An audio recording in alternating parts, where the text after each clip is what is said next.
Tu madre cambió la contraseña. Ya no puedo usar tu tarjeta. No sabía que la tarjeta estaba ligada a mi fortuna millonaria, pero en ese momento, solo sentí el golpe de la traición en mi propio hogar. Hoy, te voy a contar algo que nunca pensé que contaría.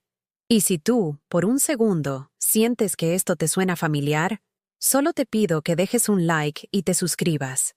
Me va a ayudar a continuar desahogándome. Era un martes por la mañana en Guadalajara, y el aroma del café de olla que preparaba desde las 5 de la mañana se mezclaba con el olor a tierra húmeda que se colaba por la ventana de mi cocina. Mis manos arrugadas, manchadas por décadas de trabajo, sostenían la taza de barro que mi difunto esposo Diego me había regalado en nuestro primer aniversario. La cerámica estaba desportillada, pero seguía siendo mi compañía fiel en esas madrugadas silenciosas donde rezaba el rosario antes de que el mundo despertara. Llevaba mi bata de casa azul, la misma que había remendado 3 veces porque no tenía dinero para comprar una nueva. Mis pantuflas desgastadas arrastraban por el piso de mosaico mientras preparaba el desayuno para Andrés y su esposa Reina, quienes vivían conmigo desde que se casaron hace 2 años. Mi departamento de 3 recámaras en la colonia americana se había convertido en su hogar temporal, aunque cada día se sentía más como si yo fuera la huésped incómoda. Desde la sala llegó ese grito que me heló la sangre. Andrés, tu madre cambió la contraseña. Ya no puedo usar tu tarjeta. Mi corazón se detuvo. Dejé caer la cuchara de madera sobre el molcajete donde molía chiles para el desayuno. El sonido resonó en la cocina como un pequeño estruendo que anunciaba la tormenta que estaba por venir. Reina apareció en el marco de la puerta de la cocina como un torbellino de furia. Su cabello negro recogido en una cola de caballo se movía con cada gesto violento de sus manos. Llevaba una pijama de seda que costaba más que mi pensión de 1 mes, y sus uñas largas y perfectamente pintadas me señalaban como dagas.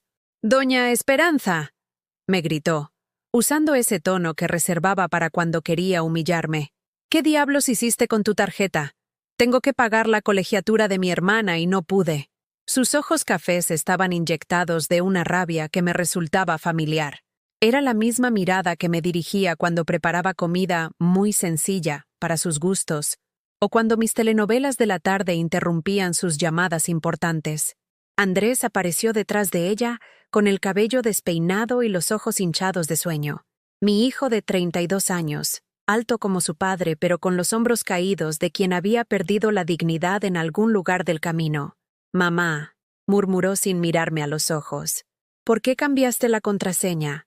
Reina necesita la tarjeta para sus gastos». Mis gastos. Así llamaban al dinero que yo les daba desde que se mudaron conmigo. La pensión que había costado 30 años de trabajo como secretaria en la Secretaría de Educación de Jalisco. El dinero que guardaba peso por peso para mi vejez y que ahora se evaporaba en caprichos que ni siquiera entendía. «No cambié ninguna contraseña», respondí con voz temblorosa, limpiándome las manos húmedas en el delantal bordado que mi hermana me había hecho en Michoacán. Solo quise revisar mi estado de cuenta en el banco». Reina soltó una carcajada cruel que rebotó en las paredes decoradas con las fotografías de mi juventud. En esas imágenes aparecía yo con Diego el día de nuestra boda en la Catedral de Guadalajara, joven y llena de sueños que nunca imaginé que incluirían esta humillación. «Revisar tu estado de cuenta», repitió con sarcasmo, como si tuvieras algo importante que revisar. «Esperanza, tu pensión es de 4,000 pesos al mes. ¿De qué te sirve guardar dinero si ya estás vieja?». Las palabras me golpearon como cachetadas. Vieja. Esa palabra que usaban como insulto, como si mis 73 años fueran una enfermedad contagiosa, como si los surcos en mi cara fueran mapas de fracasos en lugar de historias de resistencia. Andrés se acercó y puso su mano en mi hombro, un gesto que una vez me habría consolado, pero que ahora se sentía como el peso de la decepción. «Mamá, tú sabes que Reina tiene gastos importantes. Su hermana está estudiando medicina en la Universidad de Guadalajara, y el dinero de su papá no alcanza». «¿Y el dinero de su papá?». «Don Roberto tenía una ferretería próspera en Zapopan, 3 camionetas del año y una casa de 2 pisos en Las Cañadas. Pero resultaba más fácil tomar de la pensión de la vieja Esperanza que pedirle apoyo al suegro exitoso. Además, continuó Andrés, evitando mi mirada. Ya hablamos de esto. Tú ya no necesitas manejar dinero. Es mejor que nosotros nos hagamos cargo de todo. Manejar dinero. Como si yo fuera una niña incapaz de tomar decisiones. Yo, que había criado a Andrés sola después de que Diego muriera de un infarto cuando mi hijo tenía 15 años. Yo, que trabajé 2 empleos para pagarle la preparatoria y la universidad.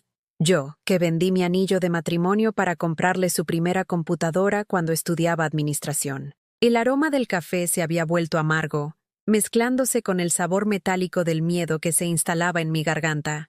En la ventana, los geranios que cuidaba cada mañana se mecían con el viento matutino, ajenos al drama que se desarrollaba en mi cocina. Reina se cruzó de brazos y me miró con una sonrisa que no llegaba a sus ojos. Esperanza, vamos a ser claras. Andrés y yo necesitamos esa tarjeta para nuestros gastos. Tú comes lo que nosotros compramos. Vives en el departamento que nosotros pagamos. Espera un momento. La interrumpí, sintiendo cómo la indignación me calentaba las mejillas. Este departamento es mío. Lo compré con Diego en 1978. Sí, pero ahora nosotros pagamos los servicios, el gas, la comida, replicó Reina con esa paciencia exagerada que usas con los niños tontos. Así que técnicamente, tú vives aquí de nuestra caridad. Caridad. La palabra me atravesó como un puñal oxidado. Mi propio hogar, donde había colgado cada cuadro, donde había llorado cada pena y celebrado cada alegría, se había convertido en un acto de caridad de mi nuera. Andrés asintió lentamente, como si las palabras de su esposa fueran la verdad absoluta. Mi hijo, que había aprendido a caminar en esos mismos mosaicos, que había celebrado cada cumpleaños en esa mesa de madera que heredamos de mi madre, ahora me veía como una carga económica. «Dame la tarjeta, Esperanza», exigió Reina, extendiendo su mano con las uñas perfectas. «Y la contraseña nueva. Ya basta de juegos». En ese momento, mientras observaba esas manos que nunca habían conocido el dolor del trabajo duro, que nunca habían lavado trastes hasta que las yemas de los dedos se arrugaran, que nunca habían planchado uniformes escolares a las 5 de la mañana, sentí algo quebrarse dentro de mí. No era solo mi corazón, era algo más profundo, más estructural. Era la imagen que tenía de mí misma como madre, como mujer, como ser humano digno de respeto. Por primera vez en 2 años, los miré directamente a los ojos y dije, no. El silencio que siguió fue tan denso que podía escuchar el tic-tac del reloj de pared que Diego había comprado en el mercado de San Juan de Dios. Podía oír el goteo de la llave del fregadero que llevaba semanas pidiendo reparación. Podía escuchar el latido de mi corazón acelerado. Reina parpadeó varias veces, como si no hubiera entendido. ¿Cómo que no?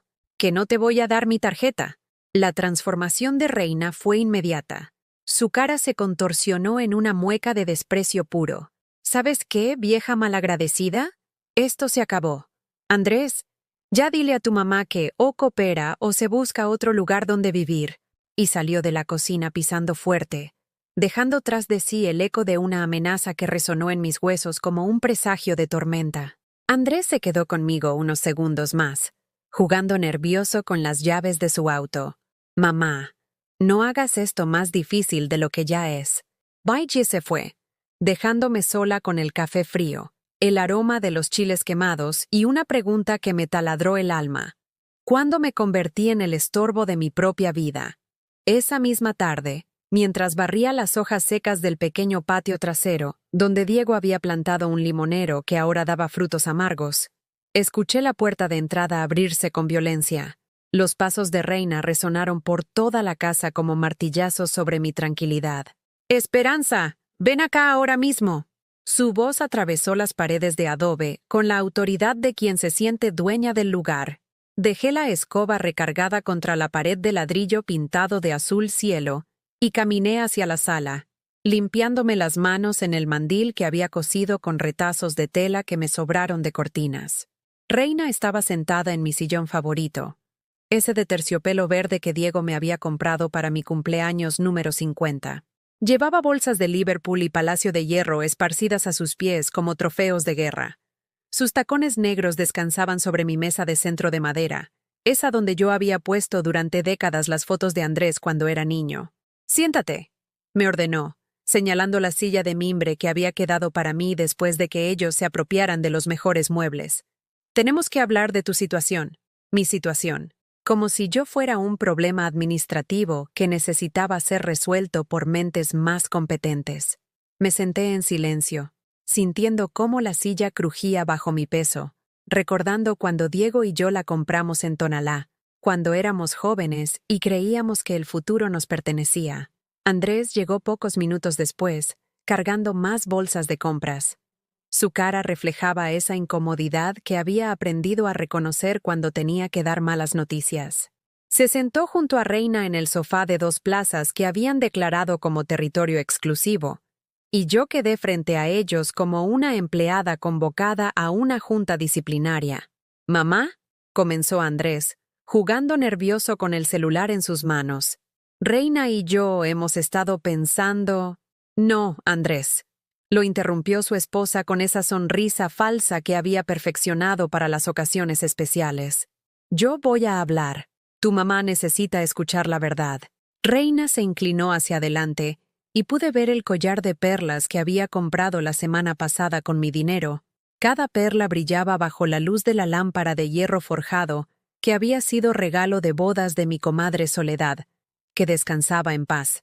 «Esperanza, eres una mujer mayor que ya vivió su vida. ¿No crees que es hora de que te hagas a un lado y dejes que nosotros, que somos jóvenes, disfrutemos un poco?» Las palabras flotaron en el aire de la sala como humo tóxico. Mujer mayor que ya vivió su vida, como si a los 73 años yo fuera un mueble viejo que ocupaba espacio innecesario. «No entiendo qué quieres decir», respondí, aunque en el fondo sí entendía perfectamente. Solo quería que lo dijera con todas las letras, que no se escondiera detrás de eufemismos. «Quiero decir que tu pensión, tus ahorros, todo eso que guardas como si fueras a vivir para siempre, debería estar ayudando a tu familia, a la gente que realmente tiene futuro por delante». Reina sacó de su bolsa un folder manila lleno de papeles que reconocí inmediatamente. Eran los estados de cuenta de mi banco, los que llegaban por correo cada mes, y que yo guardaba religiosamente en una caja de galletas Gamesa en mi armario. «¿De dónde sacaste eso?», pregunté, sintiendo cómo el aire se espesaba en mis pulmones. «Tu hijo tiene derecho a saber en qué gastas el dinero de la familia», respondió con esa sonrisa venenosa.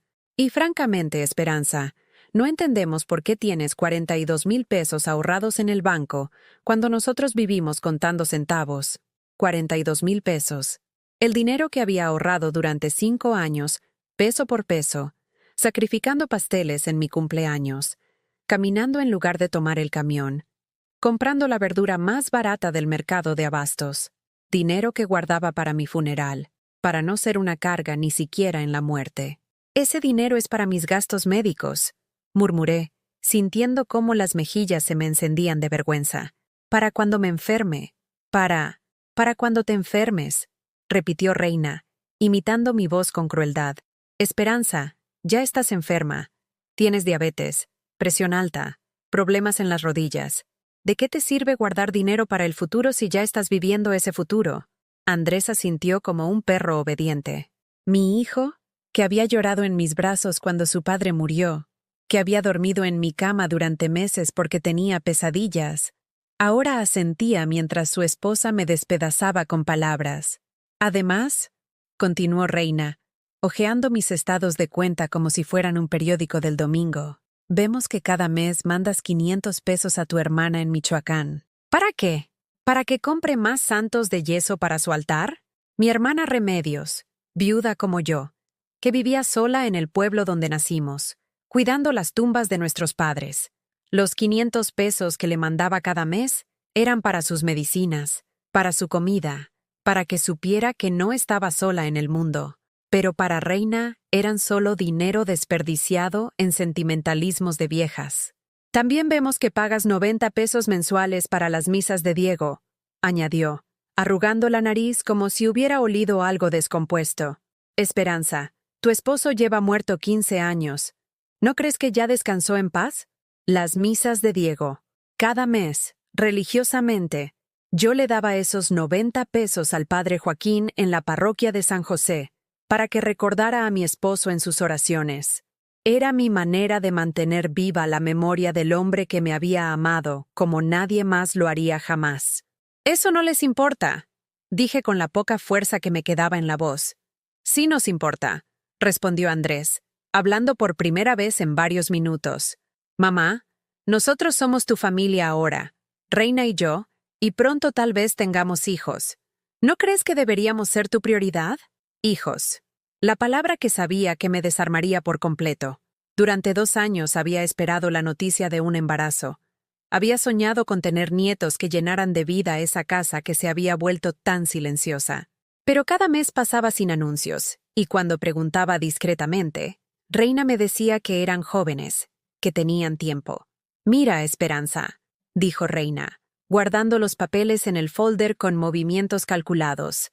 «Nosotros no te estamos pidiendo que nos regales nada, solo que seas inteligente con tu dinero, que lo uses en cosas que realmente importan». Se levantó del sillón y comenzó a caminar por la sala como una abogada presentando alegatos finales. Su vestido de mezclilla se movía con cada paso, y sus aretes de oro bailaban al ritmo de su discurso. Por ejemplo, en lugar de mandarle dinero a tu hermana que vive como ermitaña, podrías ayudarme con mis estudios de inglés. Estoy tomando clases en el Anglo para conseguir un mejor trabajo, y las colegiaturas están muy caras. ¿Estudios de inglés? Era la primera vez que escuchaba de esos estudios.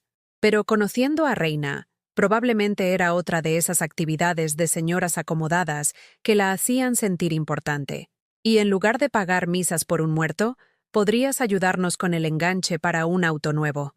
El Tsuru de Andrés ya está muy viejo, y francamente nos da pena llegar a lugares importantes en esa chatarra. El Tsuru que Diego había comprado de segunda mano y que había sido el único auto de nuestra familia durante años.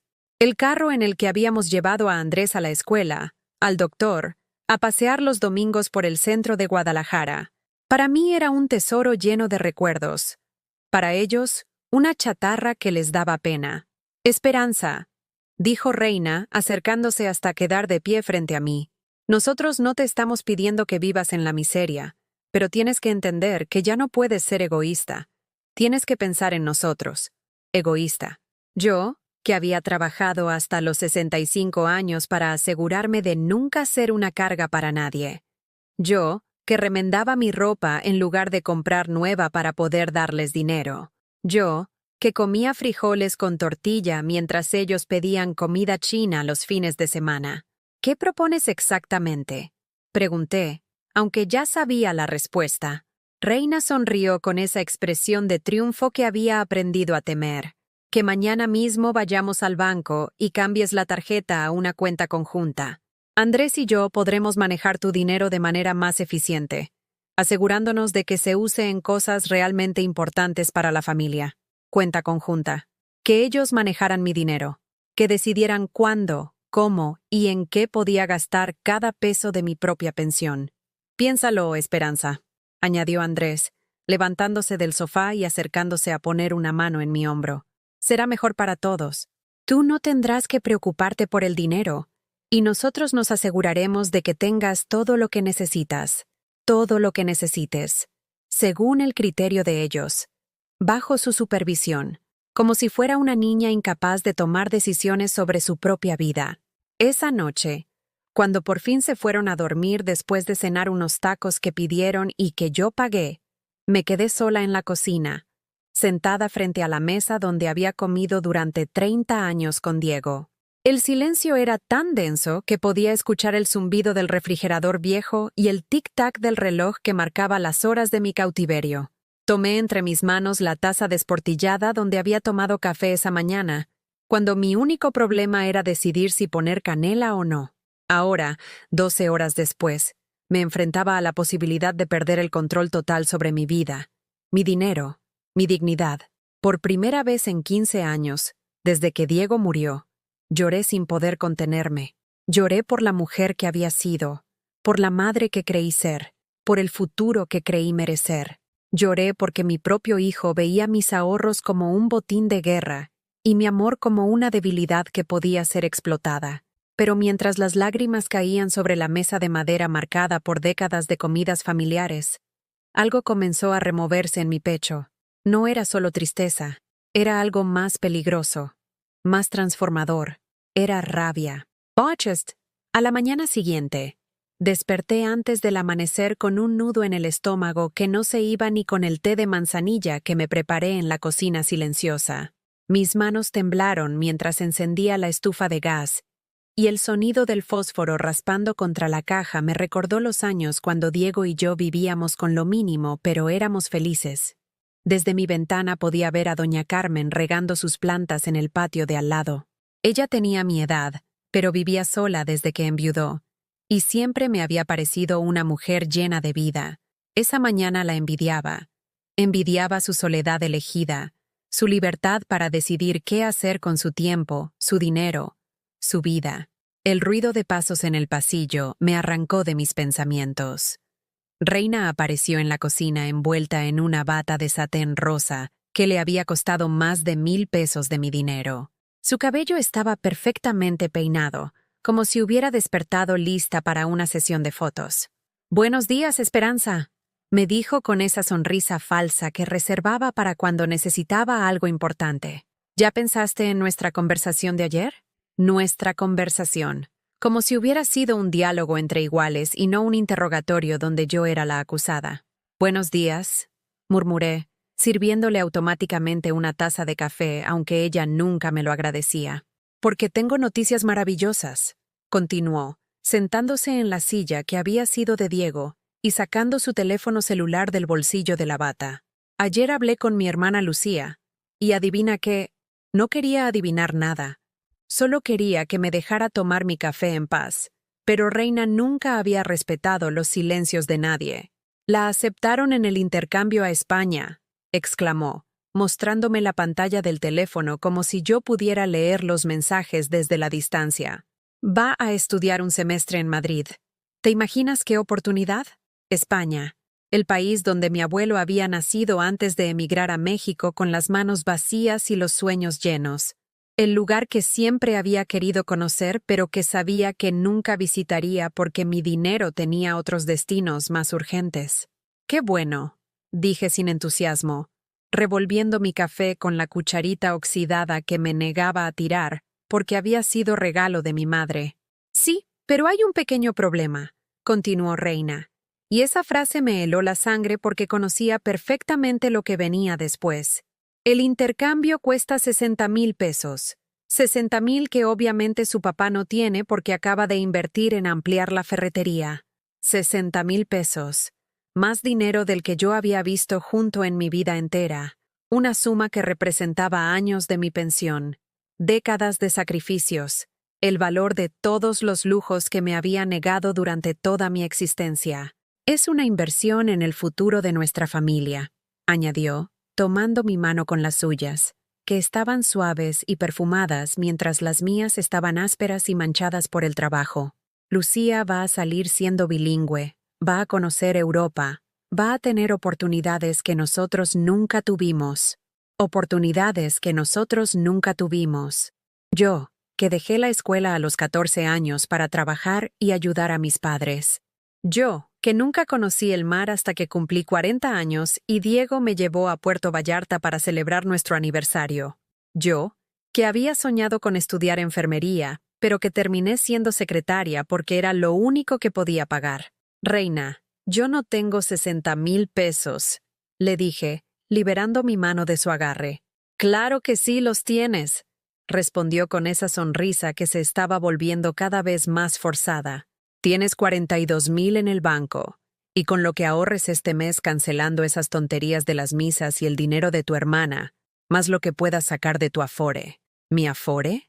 El dinero de mi jubilación, lo único que me quedaba como respaldo para la vejez, lo que había costado 30 años de trabajo para acumular. Mi afore no se puede tocar hasta que... «Esperanza», me interrumpió, y su voz cambió completamente de tono. Ya no era dulce ni persuasiva. Era dura, cortante, definitiva. «Tú ya estás jubilada. Ya estás vieja.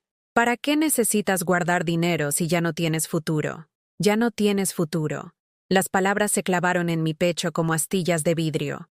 Para Reina, mis 73 años eran una sentencia de muerte diferida, una fase final donde yo debía limitarme a existir sin aspiraciones, sin proyectos, sin derechos. Andrés entró en la cocina en ese momento, con el cabello húmedo de la ducha y oliendo a la loción cara que se compraba con mi dinero. Me sonrió con esa sonrisa que había heredado de Diego, pero que ya no tenía la misma calidez. «Buenos días, mamá. ¿Ya le contaste lo de Lucía?», le preguntó a Reina, sirviéndose jugo de naranja en el vaso de cristal cortado que había sido parte de mi ajuar de novia. «Le estaba explicando la oportunidad», respondió Reina, y esa palabra, oportunidad, sonó como una amenaza velada. «Mamá, piénsalo», dijo Andrés, sentándose frente a mí en la mesa donde había desayunado desde niño. «Es tu nieta política, es familia, y además, imagínate qué orgullosa te vas a sentir cuando Lucía regrese de España convertida en una profesionista internacional». ¿Orgullosa?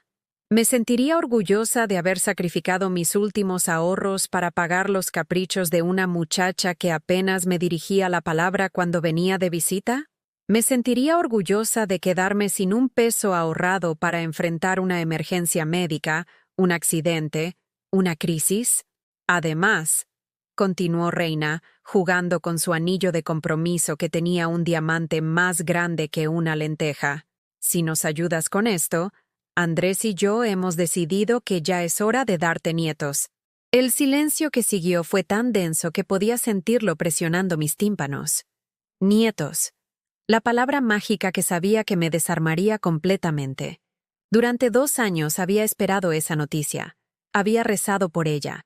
Había soñado con mecerlos en mis brazos y contarles las mismas historias que le contaba a Andrés cuando era pequeño. ¿En serio?, pregunté, y odiaba lo esperanzada que sonaba mi voz.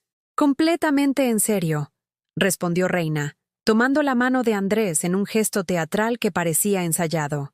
«Hemos estado esperando el momento adecuado, cuando tuviéramos estabilidad económica. Y si tú nos ayudas con Lucía, nosotros podremos empezar a planear nuestra familia». Era chantaje emocional en su forma más pura y cruel. Mis nietos a cambio de mis ahorros. Mi futuro como abuela condicionado a mi disposición para vaciar mi cuenta bancaria. «No sé», murmuré, sintiendo cómo el mundo se movía bajo mis pies. «Es mucho dinero. Es todo lo que tengo». «Esperanza», dijo Andrés, y por primera vez en meses su voz sonó como la del niño que había sido, dulce y persuasiva. «¿No crees que es hora de que confíes en nosotros? Somos tu familia. Jamás te haríamos daño. Jamás me harían daño». Mientras me pedían que entregara el producto de 30 años de trabajo. Mientras me decían que ya no tenía futuro. Mientras condicionaban mi acceso a los nietos que podrían darme. «Está bien», dije finalmente, y las palabras salieron de mi boca antes de que mi cerebro pudiera detenerlas. «Voy a pensarlo». Reina sonrió con un triunfo que no intentó disimular. «Perfecto, pero no te tardes mucho en decidir, porque el plazo para el intercambio vence la próxima semana». 1 semana. 7 días para decidir si entregaba mi seguridad económica a cambio de la promesa de nietos y la posibilidad de ser considerada una buena abuela. Esa tarde, mientras ellos salían a celebrar la decisión que yo aún no había tomado oficialmente, me quedé sola en casa revisando los documentos de mi Afore, calculando cuánto dinero podía sacar, cuánto me quedaría para vivir. Los números bailaban frente a mis ojos cansados. Si sacaba 60,000 pesos entre mis ahorros y mi Afore, me quedarían aproximadamente 8,000 pesos y mi pensión mensual de 4,000. 12,000 pesos para enfrentar cualquier emergencia, enfermedad o gasto imprevisto que pudiera surgir en los años que me quedaran de vida. Era una locura financiera. Una decisión que cualquier persona sensata calificaría como suicidio económico. Pero cuando imaginaba a un nieto llamándome abuela, cuando pensaba en esa posibilidad de no morir completamente sola, la locura empezaba a parecer razonable. Esa noche, mientras preparaba la cena con los ingredientes más baratos que había podido encontrar en el mercado, escuché a Reina hablar por teléfono en la sala. «Sí, Lucía, ya casi está decidido. La vieja va a aflojar la lana. No, no va a ser problema. Andrés sabe cómo manejarla. Claro que va a valer la pena. Imagínate, 6 meses en Madrid, conocer Europa, perfeccionar tu inglés. 6 meses en Madrid con mi dinero. Mientras yo comería frijoles y tortillas para estirar mi pensión hasta fin de mes. Mientras yo rezaría para no enfermarme porque ya no tendría dinero para medicinas caras. Mientras yo me conformaría con mirar fotos de un futuro nieto que quizás nunca llegaría. Pero lo que más me dolió no fue escuchar los planes para gastar mi dinero. Fue la manera casual, despectiva, con la que Reina se refería a mí. La vieja, como si yo no fuera Esperanza, la mujer que había trabajado 30 años para tener esos ahorros, como si no fuera la suegra que los había recibido en su casa cuando no tenían dónde vivir, como si no fuera la madre que había criado sola al hombre que ahora permitía que me llamaran la vieja en mi propia sala.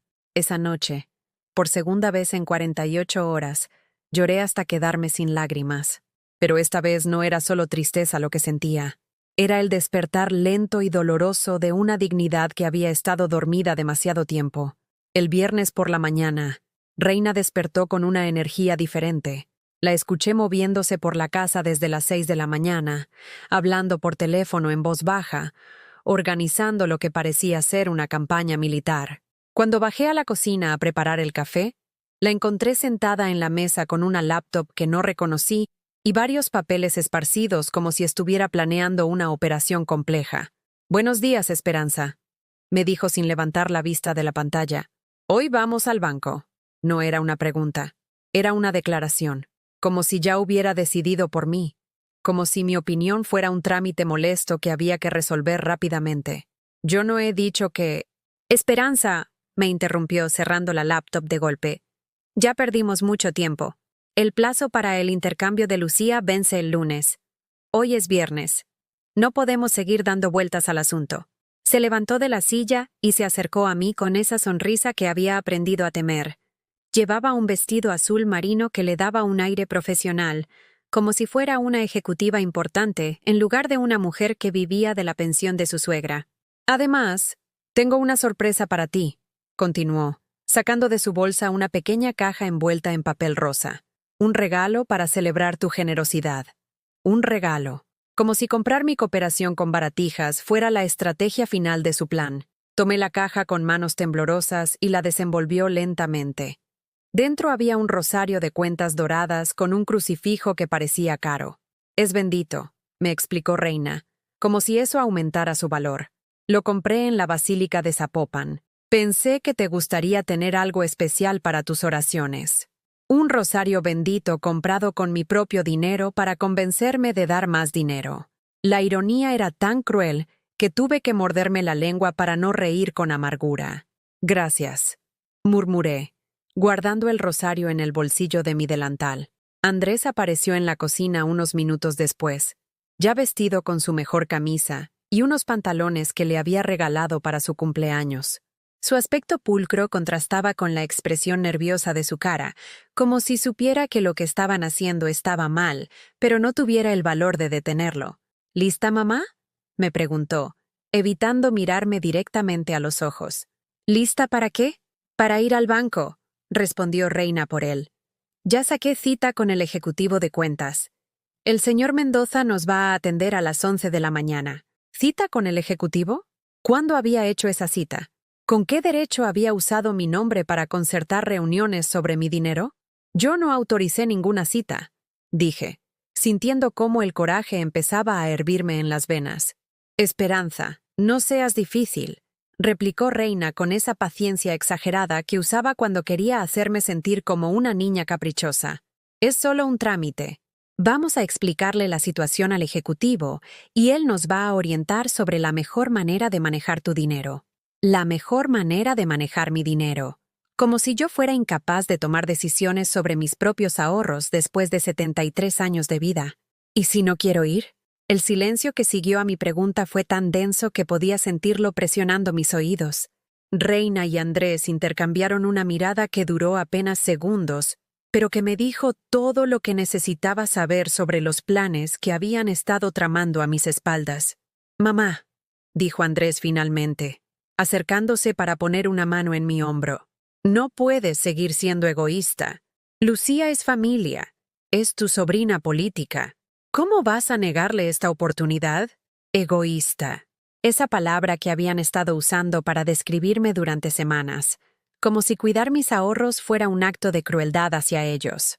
Además, añadió Reina, cruzándose de brazos, ya le dijimos a Lucía que podía contar con nosotros. ¿Te imaginas la decepción si ahora le decimos que su tía abuela le falló en el momento más importante de su vida? Tía abuela. Ni siquiera era su abuela real, solo una pariente política lejana, pero de alguna manera me habían convertido en la responsable de financiar sus sueños europeos. ¿Y si me enfermo? Pregunté, y mi voz sonó más pequeña de lo que hubiera querido. Si necesito el dinero para medicinas, ¿para un hospital? Para eso está el Seguro Social, respondió Reina con una sonrisa condescendiente. Y nosotros estaremos aquí para cuidarte. No te va a faltar nada. El Seguro Social.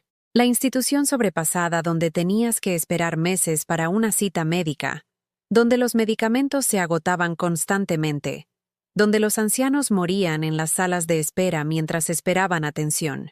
Esa era la red de seguridad que me ofrecían a cambio de mis ahorros. Esperanza, continuó Reina, adoptando un tono más suave, más manipulador. Piénsalo. Cuando Lucía regrese de España, va a ser una profesionista exitosa. Va a tener un buen trabajo, va a ganar bien, y siempre va a recordar que fue gracias a ti que pudo lograr sus sueños. ¿Siempre lo iba a recordar? ¿Como Andrés recordaba todos los sacrificios que había hecho por él? ¿Cómo recordaba las noches que trabajé de costurera después de mi horario de oficina para pagarle la universidad?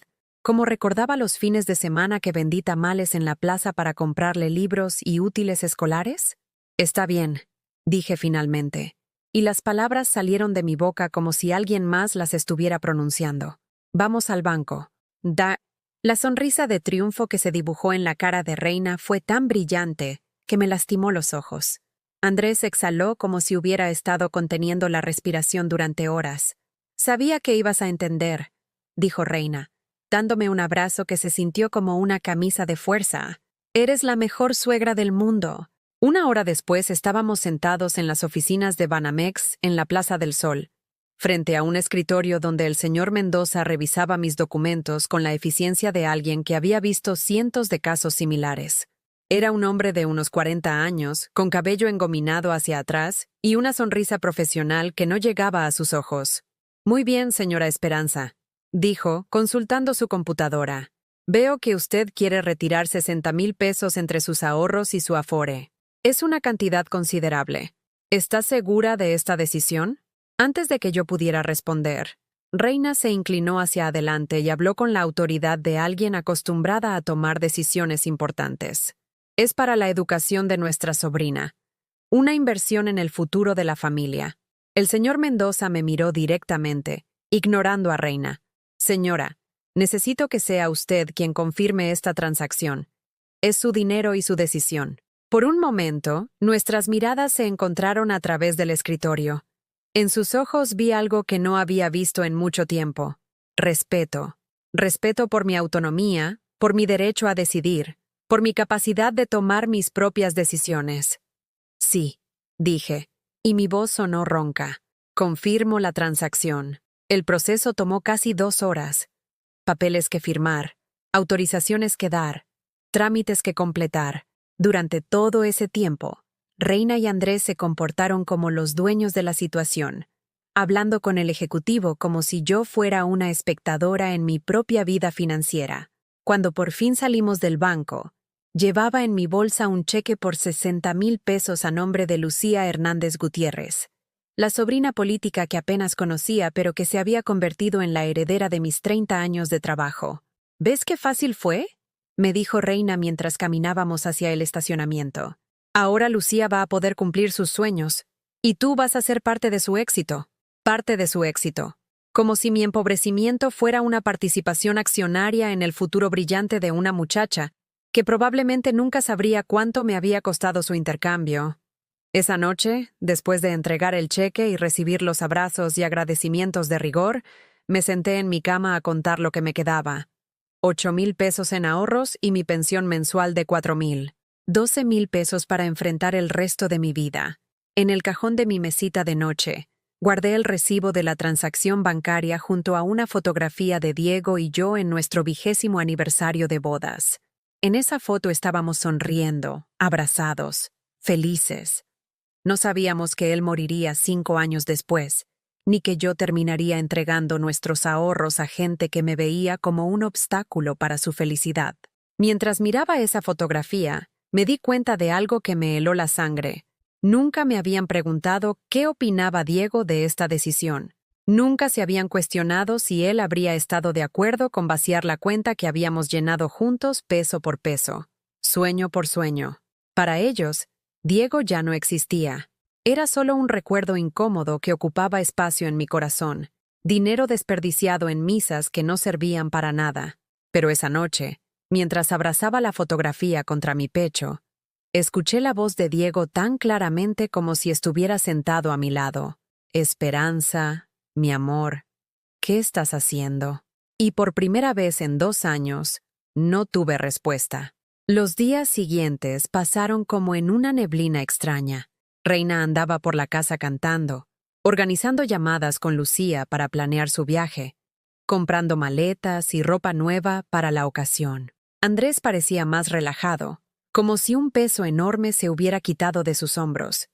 Y yo me movía por mi propia casa como un fantasma, observando cómo celebraban mi generosidad forzada.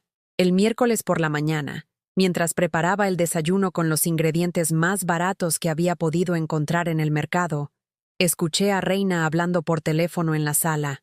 Su voz llegaba clara hasta la cocina, sin ningún intento de discreción. No, Lucía, ya no te preocupes por nada. La vieja ya aflojó la lana. Sí, 60,000 completos. No, no fue difícil. Solo había que saber cómo hablarle. ¿Cómo hablarme? Como si yo fuera un animal que necesitaba ser domesticado con las técnicas correctas. Como si mis emociones fueran botones que podían presionarse para obtener los resultados deseados. Obvio que se va a quedar sin dinero. Pero, ¿para qué necesita ahorros a su edad? Ya vivió su vida. Ahora le toca a la gente joven disfrutar. Ya vivió su vida. Esas palabras me atravesaron como puñales. Para Reina, mis 73 años eran una sentencia de muerte social. Una etapa donde ya no tenía derecho a aspiraciones, proyectos o seguridad económica. Pero lo que más me dolió fue escuchar la risa que siguió a sus palabras. Una risa ligera, divertida, como si mi empobrecimiento fuera una anécdota graciosa que contar a las amigas. Esa tarde, cuando salieron a celebrar con unos amigos, decidí hacer algo que no había hecho en meses. Visitar a mi comadre Soledad. Vivía a 3 cuadras de mi casa, en una pequeña vivienda de adobe que había heredado de sus padres. A diferencia de mí, Soledad había tenido la suerte de criar hijos que la respetaban y la cuidaban sin robarle su dignidad en el proceso. La encontré regando sus geranios en el pequeño jardín frontal, tarareando una canción de Pedro Infante que solíamos escuchar cuando éramos jóvenes. Al verme, su cara se iluminó con una sonrisa genuina que me recordó lo que se sentía ser recibida con cariño real. Esperanza. ¡Qué milagro verte por aquí! Pasa, pasa, voy a poner café. Su casa olía a canela y a flores frescas. Las paredes estaban decoradas con fotografías de sus nietos, diplomas de graduación, recuerdos de viajes familiares. Todo hablaba de una vida plena, de una familia que valoraba a su matriarca en lugar de verla como una fuente de ingresos.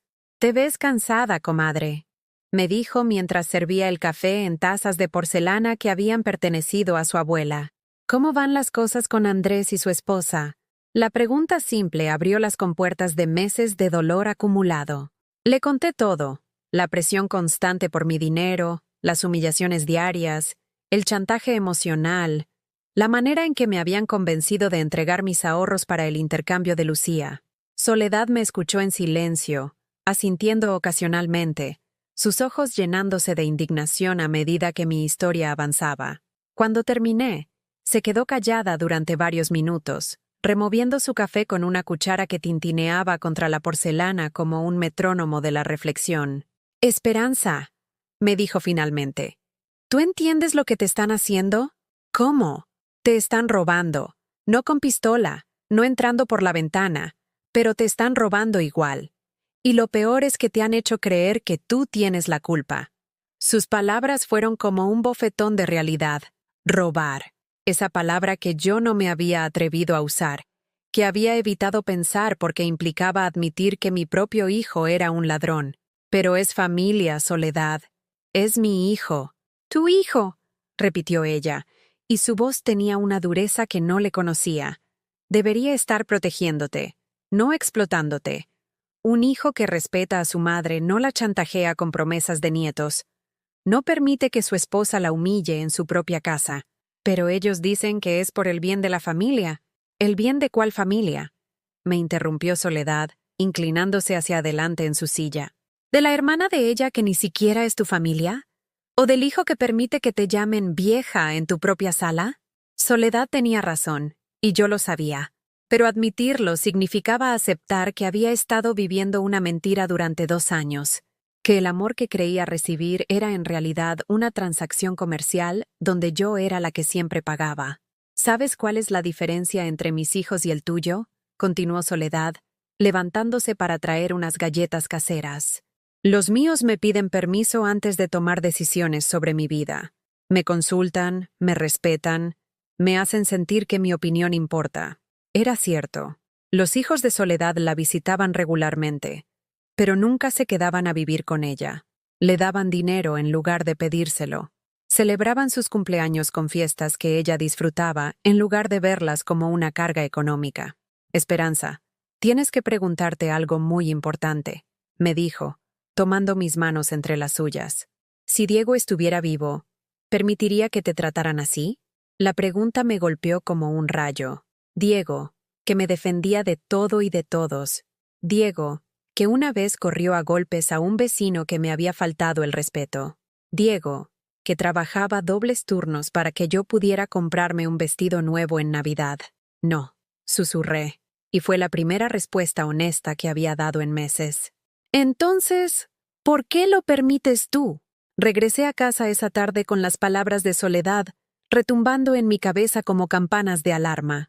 Por primera vez en meses, miré mi hogar con ojos críticos. Vi las bolsas de ropa cara de Reina esparcidas por la sala. Vi el celular nuevo de Andrés sobre la mesa del comedor. Vi los restos de la comida cara que habían encargado para almorzar mientras yo comía frijoles refritos con tortillas de ayer. Todo comprado con mi dinero. Todo financiado con mis sacrificios. Todo justificado con mis culpas. Esa noche, después de la cena que preparé con los últimos ingredientes decentes que quedaban en mi refrigerador, Reina me hizo un anuncio que terminaría de cambiar mi perspectiva para siempre. Esperanza, tengo noticias emocionantes, me dijo, sentándose en mi sillón favorito con una copa de vino que costaba más que mi comida de una semana. Andrés y yo hemos estado pensando, y creemos que ya es hora de hacer algunos cambios en la casa. ¿Cambios en mi casa? Mi corazón empezó a latir más rápido, anticipando alguna nueva demanda. Algún nuevo sacrificio que tendría que hacer por el bien de la familia. ¿Qué tipo de cambios? Bueno, continuó Reina, tomando un sorbo de vino como si estuviera saboreando el momento. Creemos que tu cuarto es demasiado grande para una sola persona, y nosotros necesitamos espacio para cuando lleguen los bebés. Mi cuarto. La habitación que había compartido con Diego durante 25 años. El lugar donde habíamos soñado, llorado, amado. El último refugio que me quedaba en mi propia casa. Pensamos que podrías mudarte al cuartito de servicio, continuó Andrés, como si estuviera discutiendo algo tan simple como cambiar de canal en la televisión. Es más pequeño, pero más cómodo para ti. Y nosotros podríamos usar tu recámara como cuarto principal y cuarto de bebés. El cuartito de servicio. Una habitación de 2 metros por 3, sin ventanas, que habíamos usado para guardar cosas que no utilizábamos. El lugar donde metíamos las aspiradoras viejas, las cajas de Navidad, los muebles rotos que no habíamos tenido tiempo de reparar. Esperanza, añadió Reina con esa sonrisa falsa que ya conocía tan bien. Piénsalo como una oportunidad de simplificar tu vida. Ya no necesitas tanto espacio, y así nosotros podremos empezar a planear el futuro. Simplificar mi vida. Reducirme al mínimo espacio posible en mi propia casa para que ellos pudieran expandirse cómodamente.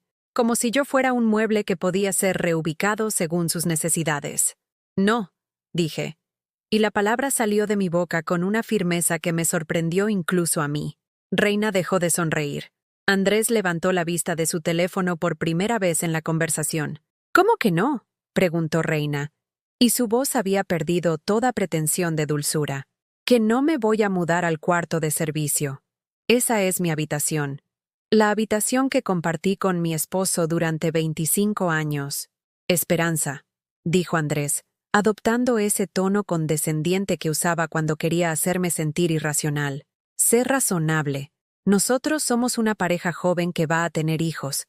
Necesitamos espacio. Y yo soy la dueña de esta casa, respondí, sintiendo cómo algo se endurecía en mi pecho. Si necesitan más espacio, pueden buscarse otro lugar donde vivir. El silencio que siguió a mis palabras fue tan denso que podía cortarse con cuchillo. Reina y Andrés se miraron con una expresión que no había visto antes, una mezcla de sorpresa y algo que parecía peligrosamente cercano al desprecio puro. «Esperanza», dijo Reina finalmente, y su voz tenía un filo que me cortó hasta los huesos. «Creo que no entiendes la situación. Nosotros hemos estado cuidándote, manteniéndote, asegurándonos de que tengas lo que necesitas. Si no quieres cooperar, ¿manteniéndome?». La incredulidad me hizo reír, y el sonido salió áspero y amargo. ¿Con mi propio dinero? ¿Con nuestro tiempo? ¿Con nuestra compañía? ¿Con nuestra paciencia?, replicó Reina, levantándose del sillón como si fuera a atacarme. ¿Tienes idea de lo que significa vivir con una vieja cascarrabias que se queja de todo? Vieja cascarrabias. Ahí estaba la verdad desnuda, sin disfraces ni diplomacia.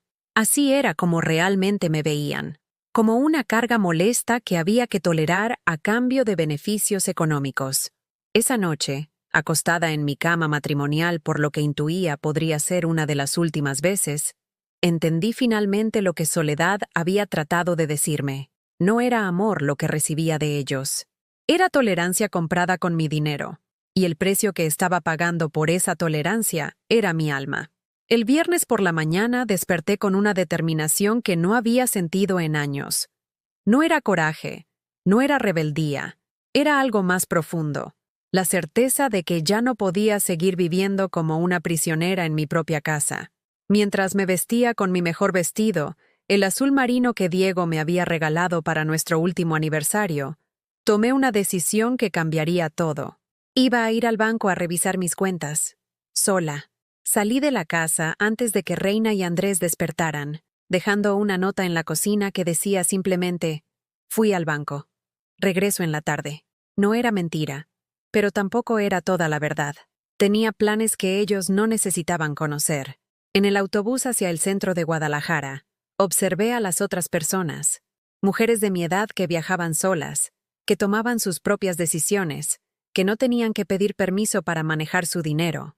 Me pregunté cuándo había perdido yo esa libertad básica, cuándo había permitido que otros decidieran por mí. En el banco, el señor Mendoza me recibió con la misma sonrisa profesional de siempre, pero cuando le expliqué que quería revisar todos mis movimientos bancarios de los últimos 2 años, su expresión cambió a una de preocupación genuina. ¿Hay algún problema, señora Esperanza? Quiero entender exactamente qué ha pasado con mi dinero, le dije, sorprendiéndome de lo firme que sonaba mi voz. Lo que descubrí durante las siguientes 2 horas me dejó sin aliento. Los estados de cuenta revelaron una historia de saqueo sistemático que yo había estado demasiado ciega o demasiado asustada para ver. En 24 meses, Reina había retirado de mi cuenta 15,000 pesos para gastos de la casa, que nunca se habían gastado en la casa. 8,000 pesos para emergencias médicas, que nunca había tenido. 12,000 pesos para reparaciones del hogar, que nunca se habían hecho. 5,000 pesos para medicinas, que nunca había tomado. En total, 40,000 pesos que habían desaparecido de mi cuenta, sin que yo lo autorizara, sin que siquiera lo supiera.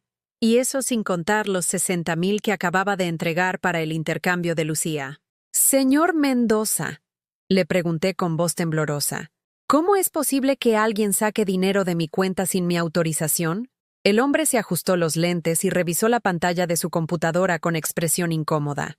Señora, todos estos retiros fueron hechos con su tarjeta y su NIP. Técnicamente, usted los autorizó. Mi tarjeta y mi NIP, que Reina había estado usando durante 2 años como si fueran suyos.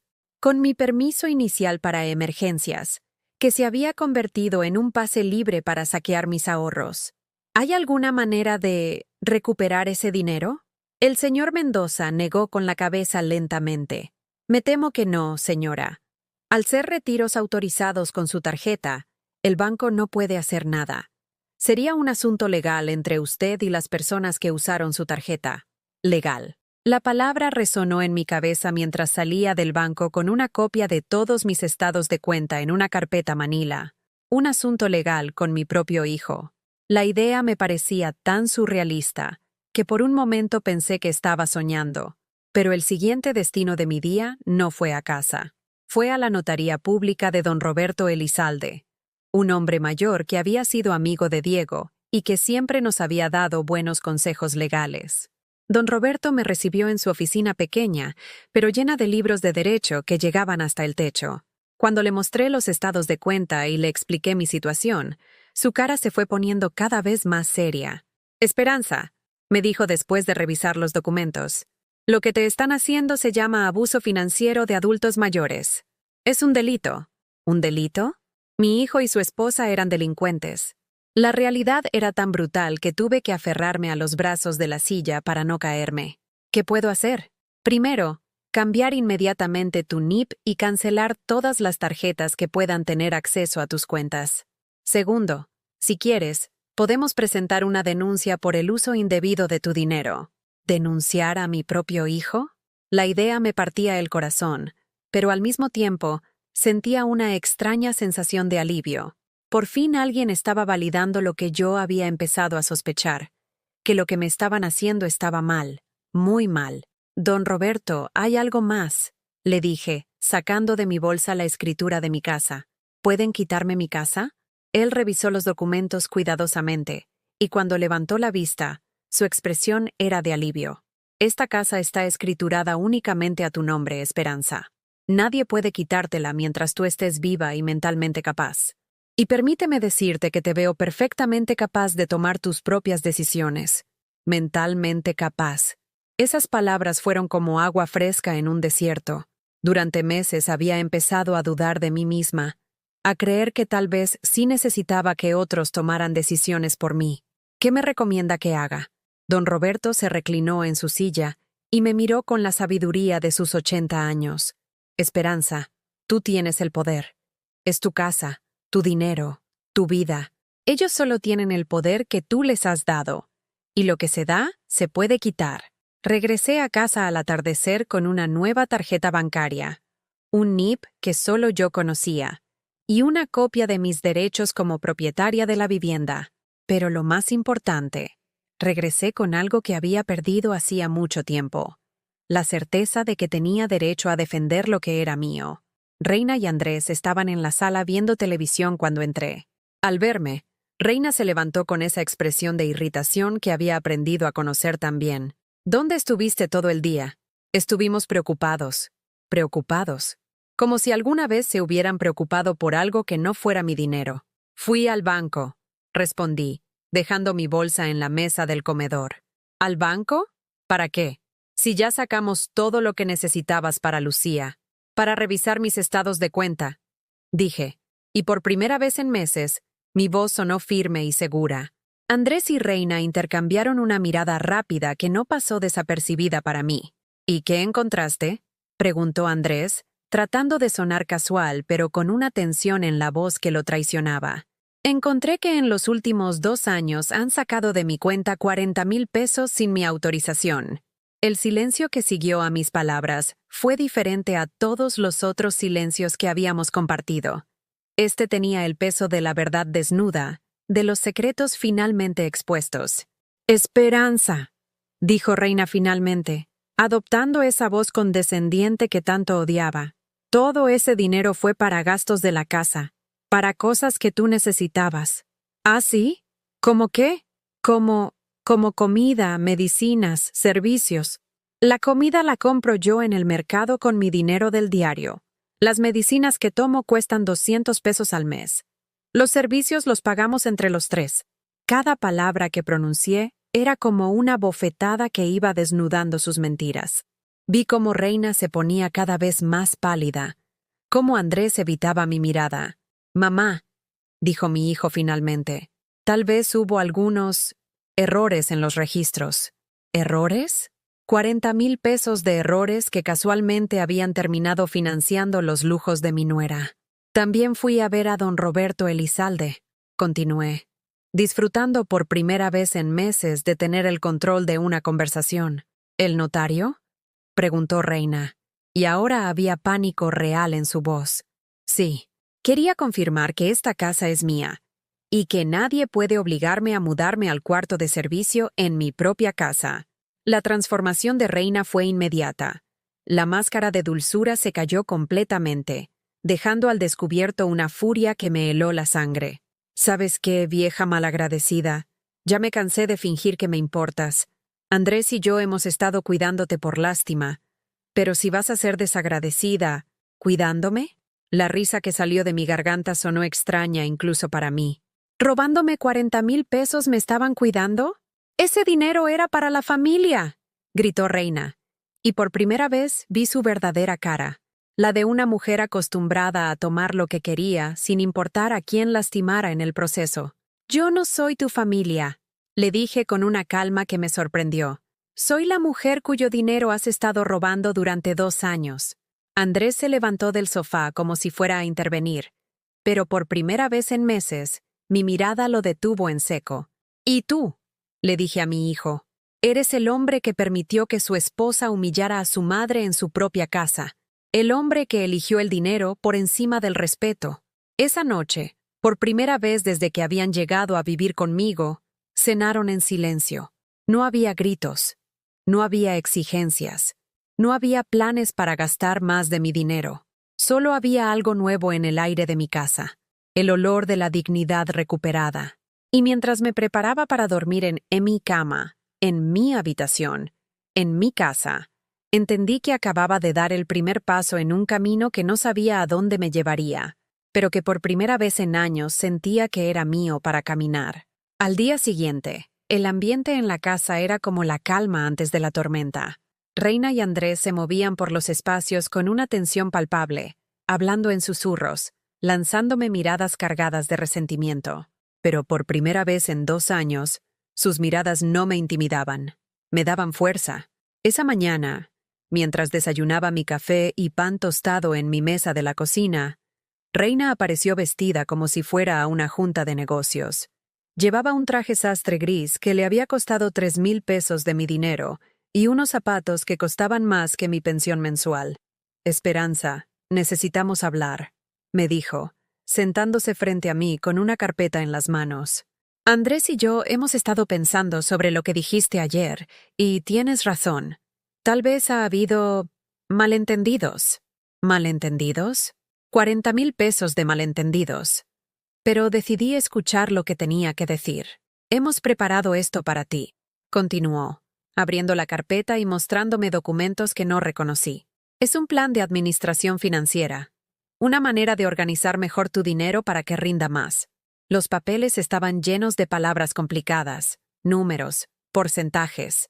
Parecían importantes, profesionales, pero algo en mi interior me decía que no firmara nada hasta entender completamente de qué se trataba. «¿Qué es exactamente?» «Es un fideicomiso», explicó Reina con esa sonrisa falsa que ya conocía tan bien. «Una manera legal de proteger tu patrimonio. Andrés y yo seríamos los administradores, pero tú seguirías siendo la beneficiaria de todo. Fideicomiso. Administradores. Beneficiaria. Palabras bonitas para disfrazar lo que realmente querían. Control total sobre mi dinero y mi vida. ¿Y por qué necesito que ustedes administren mi dinero? Por tu edad, Esperanza», respondió Andrés, apareciendo en la cocina como si hubiera estado esperando su turno para hablar. «Las personas mayores son vulnerables a estafas, a decisiones financieras incorrectas. Nosotros podemos protegerte de eso». ¿Protegerme de estafas? Los únicos que me habían estafado eran ellos. La ironía era tan cruel que tuve que morderme la lengua para no reír. No voy a firmar nada, les dije, empujando los papeles hacia el centro de la mesa. La transformación de Reina fue inmediata. Su cara se retorció en una mueca de furia que ya no intentó disimular. ¿Sabes qué? Ya me harté de ti, vieja egoísta. Andrés, dile a tu mamá cuáles son sus opciones reales. Andrés se sentó junto a su esposa y me miró con una frialdad que nunca había visto en sus ojos. Mamá, la situación es simple. O firmas estos papeles y seguimos siendo una familia feliz, ¿o qué? ¿O tendremos que tomar medidas más drásticas para proteger nuestros intereses? ¿Sus intereses? ¿En mi casa? ¿Con mi dinero? ¿En mi vida? ¿Qué tipo de medidas? Reina se inclinó hacia adelante como un depredador que acecha a su presa. Esperanza, nosotros tenemos registros médicos que muestran tu deterioro mental. Tenemos testigos de episodios de confusión, de decisiones irracionales. Si es necesario, podemos demostrar que ya no eres capaz de manejar tus asuntos. ¿Deterioro mental? ¿Episodios de confusión? ¿De qué estaba hablando? Eso es mentira. Yo estoy perfectamente bien. ¿Ah, sí? Reina sacó su teléfono y me mostró videos que no sabía que había grabado. Aquí estás llorando porque no encontrabas tus lentes. Aquí estás preguntando 3 veces por el mismo medicamento. Aquí estás confundida sobre qué día era.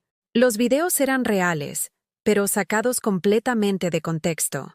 El día que lloré por mis lentes fue porque Reina los había escondido. Las preguntas sobre medicamentos fueron porque ella había cambiado de lugar mis pastillas sin decirme. La confusión sobre el día fue porque ellos habían estado mintiendo sobre fechas para confundirme. Pero en los videos, efectivamente parecía una anciana desorientada y frágil. También tenemos esto, añadió Andrés, mostrándome fotografías de la casa en estado de desorden. Platos sucios en el fregadero, ropa tirada, comida derramada. Pero yo recordaba esos días. Eran las veces que me había sentido tan deprimida que no podía levantarme de la cama, cuando el peso de su desprecio me había paralizado completamente, y en lugar de ayudarme, habían documentado mi dolor para usarlo contra mí. Con esta evidencia, continuó Reina con una sonrisa venenosa, podemos demostrar que necesitas un tutor legal. Y adivina quién sería tu tutor. Un tutor legal. Que ellos controlaran cada aspecto de mi vida, cada peso que gastara, cada decisión que tomara. Que me convirtieran oficialmente en una prisionera en mi propia existencia. Ustedes no pueden hacer eso, dije. Pero mi voz sonó menos segura de lo que quería. Claro que podemos, respondió Andrés. Y lo haremos si no cooperas. Mamá, no queremos llegar a eso, pero si nos obligas. La amenaza quedó flotando en el aire como humo tóxico. Por un momento, sentí el mismo terror paralizante que había experimentado durante meses. Pero entonces recordé las palabras de don Roberto. Tú tienes el poder. Es tu casa, tu dinero, tu vida. Salgan de mi casa, les dije. Y mi voz sonó más firme de lo que me sentía. ¿Perdón? Preguntó Reina, como si no hubiera escuchado bien. Que salgan de mi casa. Ahora. Esperanza, dijo Andrés con esa paciencia exagerada que usaba para hacerme sentir irracional. No puedes echarnos. Somos familia. Vivimos aquí. Ustedes viven aquí porque yo se los permití. Y ahora ya no se los permito. Reina se levantó de la silla tan violentamente que la volcó. No puedes hacer esto. No tienes derecho. Tengo todo el derecho. Es mi casa. Sin nosotros te vas a morir sola como una perra, gritó Reina, y por fin había quitado todas las máscaras. Nadie te va a cuidar, nadie te va a visitar.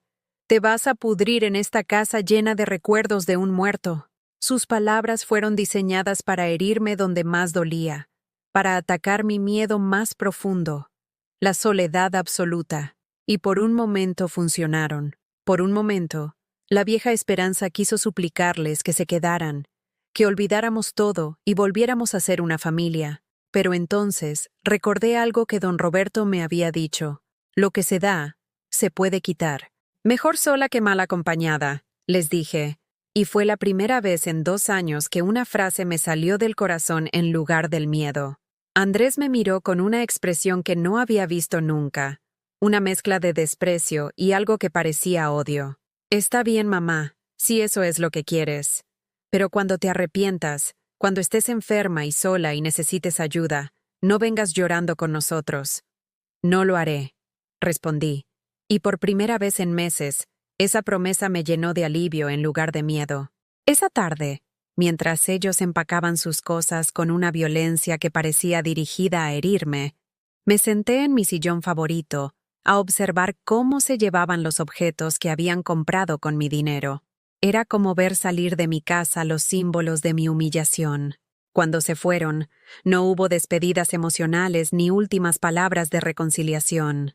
Andrés me dirigió una mirada que me hizo entender que para él, yo había dejado de existir como madre en el momento en que dejé de ser útil como fuente de ingresos. La puerta se cerró tras ellos con un sonido definitivo que resonó por toda la casa vacía. Y entonces, por primera vez en 2 años, me quedé completamente sola. Pero en lugar del terror que había esperado sentir, lo que me invadió fue algo completamente inesperado: paz. Esa noche, preparé una cena sencilla para una sola persona y me senté a comer en mi mesa, en mi cocina, en mi casa. El silencio no era amenazante, era liberador. Después de cenar, fui al cajón donde guardaba mis documentos importantes y saqué algo que había estado escondido durante años. Un sobre amarillento que Diego me había dado poco antes de morir, con instrucciones precisas de abrirlo solo si algún día me encontraba verdaderamente sola. Para cuando ya no pueda cuidarte yo. Había escrito en el sobre con su letra temblorosa de enfermo. Con manos temblorosas, rompí el sello y encontré dentro documentos que me dejaron sin aliento. Escrituras de 3 propiedades en diferentes partes de la ciudad que no sabía que poseía. Certificados de inversiones que habían estado creciendo durante 15 años. Cuentas bancarias en otros bancos con sumas que me parecían irreales. Y una carta de Diego, escrita en los últimos días de su vida. Mi querida Esperanza, si estás leyendo esto, significa que finalmente encontraste el valor para defenderte. Durante nuestro matrimonio, invertí cada peso extra que ganábamos, no solo en nuestra casa, sino en un futuro que te diera seguridad cuando yo ya no estuviera. Nunca te lo dije porque sabía que tu buen corazón te haría repartir todo entre quien te pidiera ayuda. Pero ahora que has demostrado que sabes valorarte, este es tu premio. La libertad de vivir como tú elijas, sin depender de nadie, sin ser carga de nadie. Eres más rica de lo que jamás imaginaste, mi amor, y más fuerte de lo que jamás creíste. Vive libre. Te amo para siempre, Diego.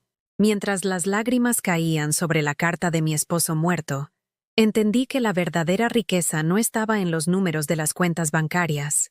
Estaba en haber recuperado algo que había perdido hacía mucho tiempo: el respeto por mí misma. Y eso, ningún hijo malagradecido podría quitármelo jamás. Los siguientes días fueron como vivir en un mundo completamente nuevo. Despertar sin la tensión de saber que Reina estaría esperándome en la cocina con alguna nueva demanda. Desayunar mi café en paz, sin escuchar conversaciones sobre cómo gastar mi dinero. Caminar por mi casa sin sentir miradas de desprecio o comentarios sobre mi edad, mi ropa, mi manera de hacer las cosas. El lunes por la mañana, fui al banco con todos los documentos que Diego había dejado. El señor Mendoza no podía ocultar su asombro mientras revisaba cada certificado, cada escritura, cada cuenta de inversión. Señora Esperanza, me dijo finalmente, quitándose los lentes para limpiarlos nerviosamente. Usted es una mujer muy acomodada. Estas propiedades y estas inversiones suman varios millones de pesos. Millones. La palabra sonaba irreal en mis oídos.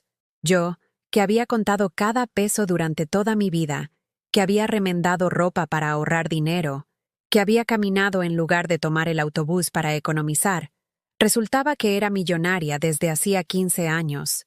¿Qué debo hacer con todo esto?, le pregunté, abrumada por la responsabilidad de manejar tanta riqueza. Primero, vamos a cambiar todas sus tarjetas y claves de acceso. Después, le recomiendo que hable con un asesor financiero para revisar sus inversiones y ver cómo optimizar sus recursos.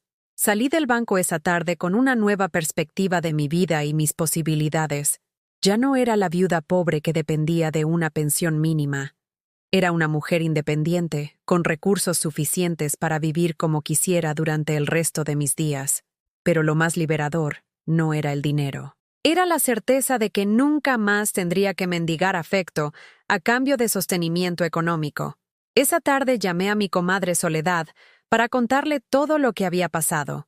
Su reacción fue exactamente lo que necesitaba escuchar. Te lo dije, Esperanza. Te dije que tenías el poder para cambiar tu situación. ¿Y ahora qué vas a hacer? Era una pregunta que me había estado haciendo desde que encontré la carta de Diego. ¿Qué iba a hacer con mi nueva libertad? Durante 2 años había vivido según las exigencias y caprichos de otros. Ahora tenía que recordar quién era Esperanza antes de convertirse en víctima.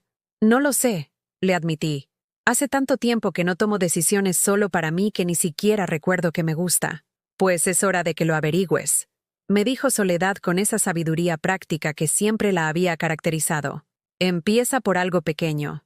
¿Qué es lo primero que siempre quisiste hacer pero nunca pudiste? La respuesta llegó a mi mente inmediatamente. Viajar. Durante todo mi matrimonio con Diego, habíamos soñado con conocer España, la tierra de mis abuelos, pero siempre había algo más urgente, más importante, más responsable en que gastar el dinero. Al día siguiente, por primera vez en mi vida, entré a una agencia de viajes. La muchacha que me atendió, una joven de unos 25 años con una sonrisa genuina, me escuchó con paciencia mientras le explicaba mi sueño de conocer España. ¿Va a viajar sola?, me preguntó, y en su voz no había juicio, solo curiosidad profesional. Sí, respondí, y la palabra me salió con una firmeza que me sorprendió. Voy a viajar sola. 2 semanas después estaba abordando un avión en el aeropuerto de Guadalajara, destino Madrid. Era la primera vez que volaba en mi vida, y cada momento del viaje fue una revelación. Ver las nubes desde arriba, cruzar el océano, aterrizar en un continente que había existido solo en mis sueños. En España descubrí cosas sobre mí misma que había olvidado durante años de abnegación. Descubrí que me gustaba caminar por calles desconocidas sin prisa, que disfrutaba sentarme en cafés a observar a la gente pasar, que tenía curiosidad por la historia, por el arte, por culturas diferentes a la mía. En el Museo del Prado, parada frente a las pinturas de Velázquez, lloré sin saber exactamente por qué. Tal vez porque era hermoso estar ahí, tal vez porque Diego habría amado compartir ese momento conmigo, o tal vez porque por primera vez en años me sentía completamente libre de ser quien realmente era. Durante esas 3 semanas en España, no recibí ni una sola llamada de Andrés, ni un mensaje preguntando cómo estaba, si había llegado bien, si necesitaba algo. Su silencio me confirmó lo que ya sabía, pero no había querido aceptar. Para él, yo había dejado de existir en el momento en que dejé de ser útil económicamente. Curiosamente, esa confirmación no me dolió tanto como había esperado. Me liberó. Regresé a Guadalajara transformada, no solo por el viaje, sino por la experiencia de descubrir que podía ser feliz por mi cuenta, que podía tomar decisiones, resolver problemas, disfrutar de la vida sin necesitar la aprobación o compañía de nadie más. Mi casa se sentía diferente cuando volví. Más grande, más mía, llena de posibilidades en lugar de memorias dolorosas. Decidí redecorarla completamente, no para borrar el pasado, sino para crear un presente que reflejara quién era ahora. Contraté a una diseñadora de interiores, una mujer de mi edad que entendió inmediatamente lo que buscaba. Un hogar que fuera santuario, no prisión. Cambiamos los muebles que tenían recuerdos amargos. Pintamos las paredes de colores que me hacían sonreír. Llenamos los espacios de plantas y objetos que me daban paz. Cuando la casa estuvo lista, organicé una reunión con don Roberto para hacer algo que había estado planeando desde mi regreso. Quiero crear una fundación, le dije, mostrándole los documentos que había estado preparando, para mujeres mayores que están siendo abusadas financiera o emocionalmente por sus familias. Don Roberto sonrió con orgullo paternal. Esperanza, esa es una idea maravillosa. ¿Cómo quieres estructurarla? Quiero que ofrezca asesoría legal gratuita, apoyo psicológico, y si es necesario, refugio temporal para mujeres que necesiten escapar de situaciones abusivas. Durante los siguientes meses, trabajé más duro de lo que había trabajado en toda mi vida, pero por primera vez era para algo que realmente me importaba. La Fundación Esperanza se convirtió en mi proyecto de vida, mi manera de asegurarme de que otras mujeres no pasaran por lo que yo había pasado. 6 meses después de que Andrés y Reina se fueran de mi casa, recibí una llamada que no esperaba. ¿Mamá? La voz de Andrés sonaba diferente al teléfono, más pequeña, más insegura. Hola, Andrés. Yo necesito hablar contigo. ¿Puedo ir a verte? Parte de mí quería decirle que no, que ya había tomado su decisión y que viviera con las consecuencias. Pero otra parte, la parte que había sido madre durante 32 años, sintió curiosidad por saber qué lo había llevado a romper meses de silencio. Puedes venir, le dije, pero solo tú. 1 hora después, Andrés estaba parado en la puerta de mi casa, y me impresionó lo diferente que se veía.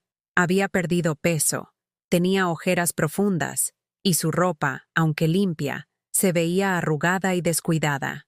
La casa se ve diferente, me dijo, mirando alrededor con ojos que parecían ver todo por primera vez.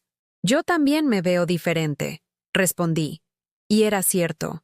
El viaje, la libertad, el propósito renovado, me habían dado una energía que se reflejaba en mi postura, en mi manera de vestir, en la confianza de mis movimientos. Nos sentamos en la sala, él en el sofá nuevo y yo en mi sillón favorito, que había tapizado en un color que me gustaba a mí, no que fuera práctico, según los estándares de otros. Mamá, yo vine a pedirte perdón. Las palabras que había esperado escuchar durante meses ahora me sonaban extrañas, como si vinieran de muy lejos. ¿Perdón por qué exactamente? Por todo. Por permitir que Reina te tratara mal.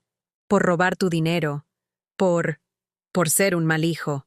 Había lágrimas en sus ojos, y por un momento el corazón de madre que había en mí quiso consolarlo, abrazarlo, decirle que todo estaba perdonado. Pero la mujer que había aprendido a valorarse durante estos meses necesitaba más que palabras. ¿Por qué ahora, Andrés? ¿Qué cambió?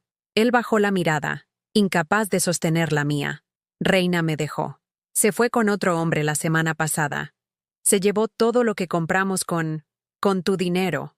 Ahí estaba la verdad. No había venido por amor, ni por culpa, ni por genuino arrepentimiento. Había venido porque se había quedado solo y sin recursos, y necesitaba que su madre lo rescatara una vez más. ¿Y? Le pregunté. ¿Y qué? ¿Y qué esperas que haga yo con esa información? Andrés me miró con sorpresa, como si no entendiera por qué no había saltado inmediatamente a consolarlo y ofrecerle ayuda.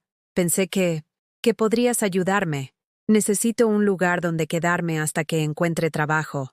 Reina se llevó el carro, vacío nuestra cuenta que llenaron con mi dinero.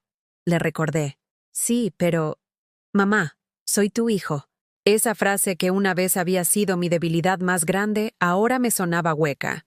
Sí, él era mi hijo, pero yo también era una mujer que merecía respeto, consideración, amor verdadero. Andrés, le dije con la calma que había aprendido a cultivar durante estos meses de paz, cuando me necesitabas económicamente, yo era tu madre. Cuando necesitaste un lugar donde vivir, yo era tu madre. Cuando Reina quería mis ahorros para su hermana, yo era la suegra generosa que debía cooperar. Pero cuando decidí ponerle límites a los abusos, cuando reclamé mi dignidad, cuando dije que no a ser tratada como una fuente de ingresos, dejé de ser tu madre y me convertí en una vieja egoísta. Cada palabra que pronuncié fue como liberar años de dolor acumulado. No puedes ser mi hijo solo cuando te conviene, Andrés. Una relación familiar requiere respeto mutuo, no solo en una dirección. Mamá, yo sé que cometí errores, pero... No fueron errores, lo interrumpí. Fueron decisiones. Decidiste permitir que tu esposa me humillara. Decidiste robar mi dinero. Decidiste amenazarme con quitarme mi casa cuando no quise cooperar más. Y decidiste desaparecer de mi vida cuando puse límites. El silencio que siguió a mis palabras fue denso y doloroso. Andrés lloraba en silencio. Pero ya no eran las lágrimas de un niño que busca consuelo. Eran las lágrimas de un hombre que finalmente entendía las consecuencias de sus actos. ¿Qué puedo hacer para arreglar esto?, preguntó finalmente. Nada, le respondí, y la palabra salió sin amargura, solo con tristeza. Algunas cosas no se pueden arreglar, Andrés. Solo se pueden aceptar. Me levanté del sillón y caminé hacia la ventana que daba al jardín donde ahora crecían las flores que yo había elegido plantar. Tienes 32 años. Eres un hombre adulto con educación universitaria. Puedes conseguir trabajo, reconstruir tu vida, aprender de tus errores. Pero no puedes volver a ser mi hijo de la manera que eras antes, porque yo ya no soy la madre que era antes. Cuando se fue esa tarde, no hubo promesas de reconciliación ni planes de reencuentros futuros. Solo había la certeza de que ambos habíamos cambiado de maneras que hacían imposible volver atrás. Esa noche, sentada en mi jardín con una taza de té, reflexioné sobre el camino que había recorrido desde aquella mañana cuando escuché el grito de Reina sobre la tarjeta. No había recuperado a mi hijo. Tal vez nunca lo recuperaría, pero había recuperado algo mucho más valioso. Me había recuperado a mí misma, y por primera vez en años, eso era suficiente.